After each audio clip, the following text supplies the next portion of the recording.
గ్రామ పెద్దకి స్పృహ వచ్చింది.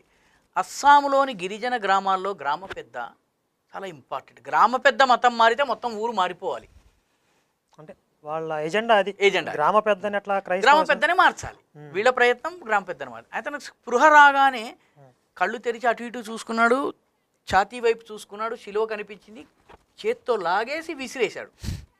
విసిరిన మరుక్షణం ఆయన మళ్ళీ కోమాలోకి వెళ్ళిపోయాడు. The matter of 7 to 8 seconds అండి ఇదంతా. ఓకే. 1989 సంఘటన చెప్తున్నాను. ఇదే వాళ్ళకి కనుక అనుకూలంగా జరిగినట్లయితే దీన్ని ఒక పెద్ద మహిమాన్వితమైనటువంటి ఒక మెసేజ్ అని చెప్పి దేవుడి దగ్గర నుంచి వచ్చిందని చెప్పి ప్రచారం చేసేవాడు. పాపం వీళ్ళు చదువుకోలేదు. ఎవరైతే క్రైస్తవులుగా మారిన వాళ్ళు ఉన్నారో వాళ్ళు చదువుకోలేదు, నోరు లేదు, అమాయక ప్రాణులు, పోలీసులు చట్టాలు తెలియవు, వాళ్ళ వైపు మాట్లాడేవాడు లేడు. అదృష్టవశాత్తు ఆ రోజు హిందూ మిషనరీస్ వెళ్ళారు. సో దాంతో అతను